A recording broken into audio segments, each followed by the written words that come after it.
Did you happen to notice that thumbnail, man? I have to tell you, I tried to make a look just as pissed as I can because you know what? I'm genuinely pissed. Again, man, I'm good at taking abuse. I really am. So are all you people.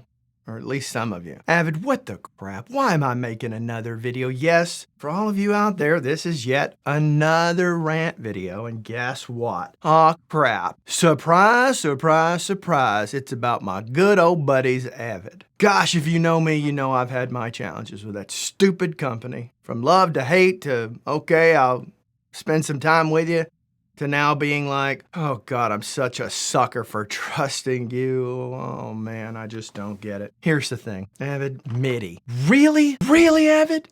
I'm having to make a rant about MIDI? What the crap are you doing? You are so stupid and so greedy, it's freaking insane. Let me explain something to you, Avid. You are not the powerhouse you used to be. You do not have the influence that you used to be. You are not the leading one that everybody's chasing. You haven't been for 15 years or longer, for sure. But you're living in this arrogant bliss that you think you can force people into spending more money unnecessarily. We all understand in this digital world, we can't expect everything to last forever. But there are some things there's just no excuse for.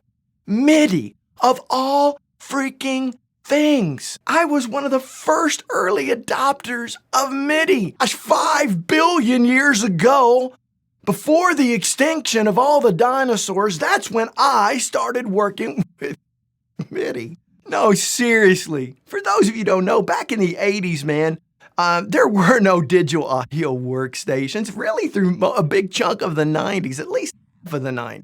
As far as your average human being out there, software like Cubase and eMagic, it wasn't Logic back then, yes, it was eMagic, and Digital Performer back then, they didn't record audio.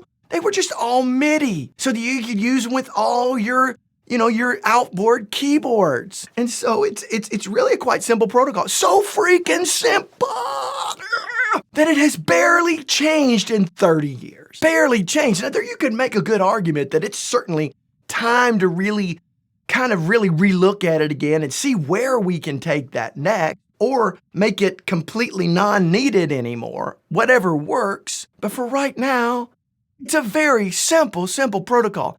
And for you to tell people that you can no longer support certain MIDI device drivers is total BS. And if you want to think that's not true, here's what, Avid. You get your best people together, your smartest people that work for your company, the ones that you think can just literally destroy me intellectually, and let me get in a room with them, and let me interview them, and let's see who tears apart who.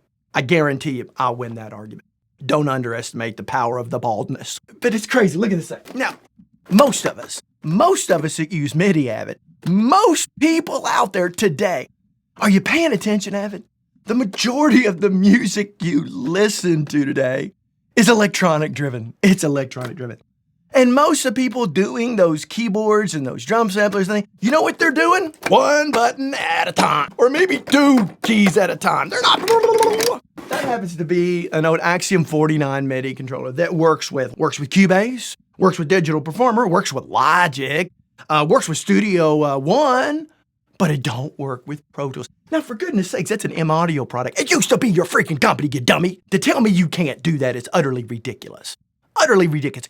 I don't want to hear your BS. That's what it is total BS. It's inexcusable for you not to include it. Because here's what they're trying to do to all you people out there. Here's exactly what they're trying to do. And this stupid idiot here is considering, but I'm not going to open this. I'm not even going to take it out of its box because of the principle of the same. Because I've been kind of wanting to try one of these out. But let's face it, I'm not a keyboard player. Hey, no.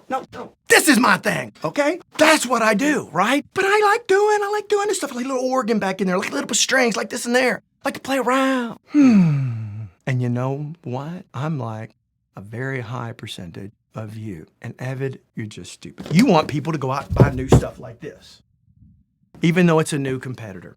Yes, that's a new Control 61, whatever. It's the newest version of it from, I forget, Native Instruments.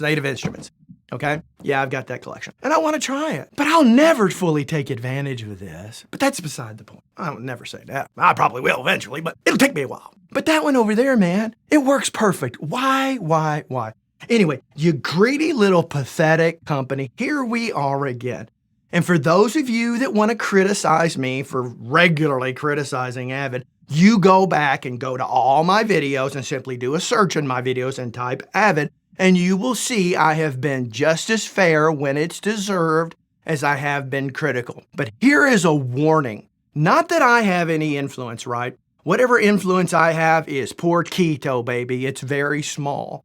But that's not going to stop me, because here's the great thing. You can't cancel me, you freaking morons out there. And I don't mean the viewers, I mean companies. You can't cancel me. Avid, you can't get pissed off at me and cancel me.